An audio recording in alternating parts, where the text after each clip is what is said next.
short fuse, move ahead strong.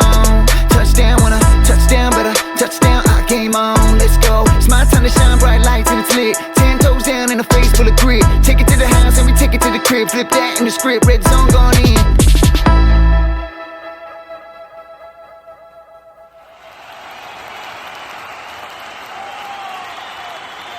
Welcome, another episode of Red Zone Real Estate coming at you today, all right? And our focus today is gonna be on 5 things to do before you sell your property. First, declutter and clean.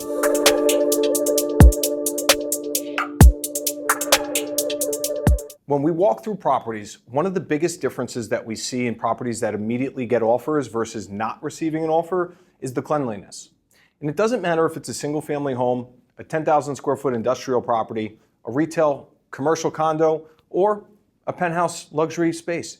They're all different. And every single person that I just mentioned has a different level of cleanliness.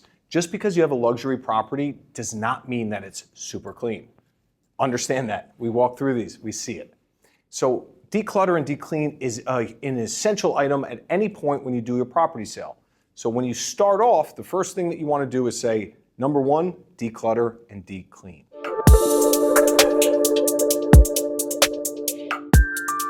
As you go throughout that declutter and declean phase, you're going to want to do a home inspection. That means an inspection on your property, okay? That will give you everything that you need to know for minor repairs. When we look at a property sale, imagine you're the purchaser. You put yourselves in that shoe. You're buying a random property. You're trying to understand whether or not this makes perfect sense. It never does, because this is the biggest choice that you're going to make in your life, whether or not you write this check. So when they look at it from that angle. So they're looking at it from a different angle than the seller is. That's why it's essential to zoom out, understand what your property's minor repairs are needed. That requires a property inspection. It costs a few bucks.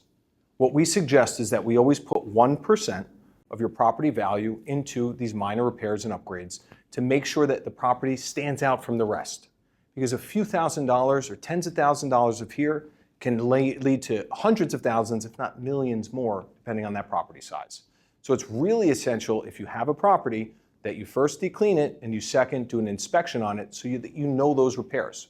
When I get into a contract, I'm feeling strong, right? I'm feeling strong like a gladiator, like Arnold Schwarzenegger going into it, because I have all the interest of information.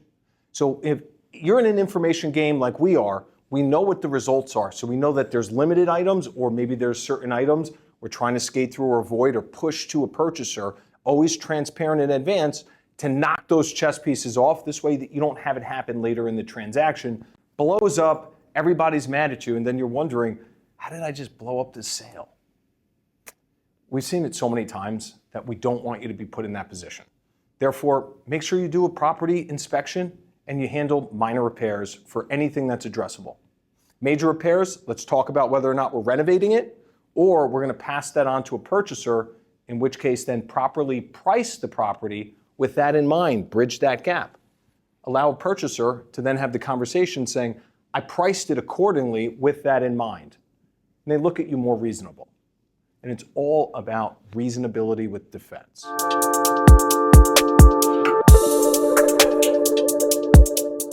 Number 3, market analysis. Now, a market analysis isn't just a typical CMA. When we talk about property analysis, you need 3 different analyses to really understand whether or not that property is at its maximum. And I'm going to tell you a story as to why. Because when we had a property come to us, we focus on land development. That's our specialty. It's our gravy. It's our sauce. And I love it. And I wake up every day so excited, screaming to the mountains about it. However, a property owner came to us, said, Bruce, I think that this property is developable. I had my previous broker who, although he sells a lot of properties and is the go-to guy in the area, he didn't understand the development portion and the untapped value of it. He didn't understand what the cash flow on the property was. He just looked at it like a sale comp. It's the wrong way to do it. If you understand real estate and you've been in it over a decade and understand the different complexities, you realize your property needs 3 evaluations. That's going to be the income and the expense of the property, the price per square foot of the property, and then the developable potential of the property. So what happened? When I was speaking with John, he was saying to me that his previous broker didn't untap that potential. We dug into it, realized this $500,000 property actually is worth about $1.2 million if we can put these approved plans on the site with the end goal in mind of developing it. What happened? It's zoned where it can be that. The other broker never took the time to check the zoning, to check the understanding of the development potential, and that could have cost him $700,000. Thankfully, he went to a real broker that understood land development in that context to untap that potential for him. My question to you is, are you leaving $700,000 on the table because you don't understand what your property can potentially be? Time to check it. So before you sell your property, make sure you get 3 analyses: income and expense, price per square foot, and the development potential.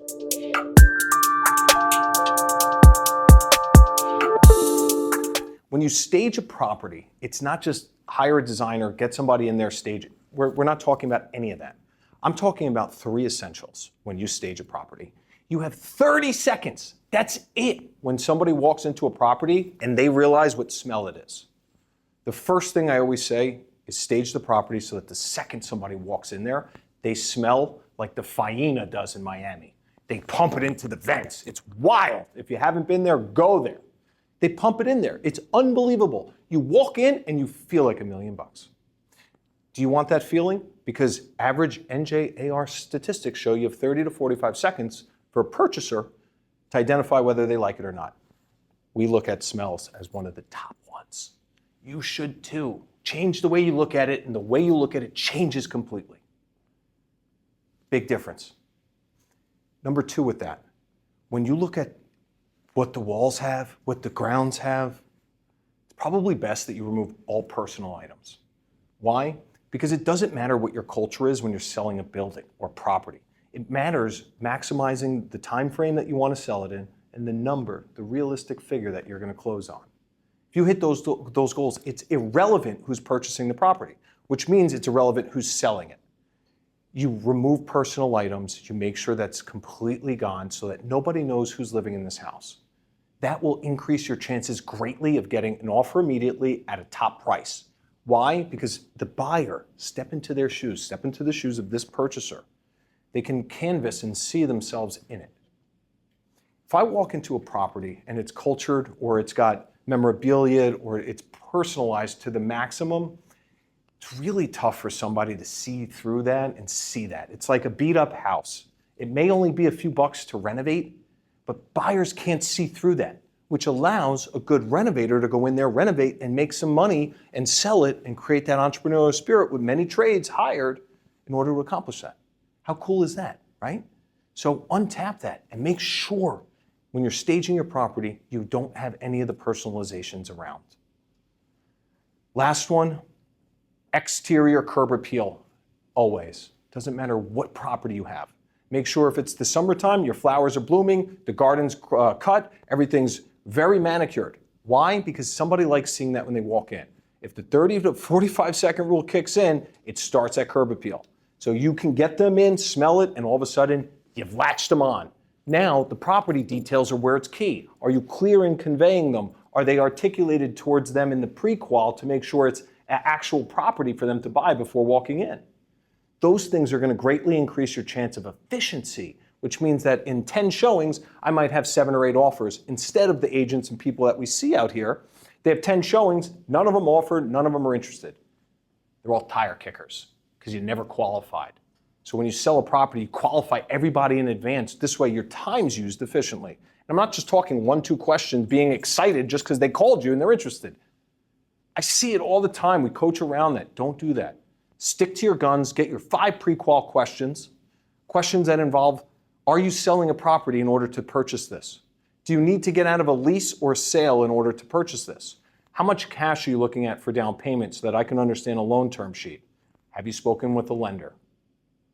How long have you been seeing properties? If they tell you over a year, they're never buying a thing. Understand these golden rules. You're going to sell your property at a maximum then if you do.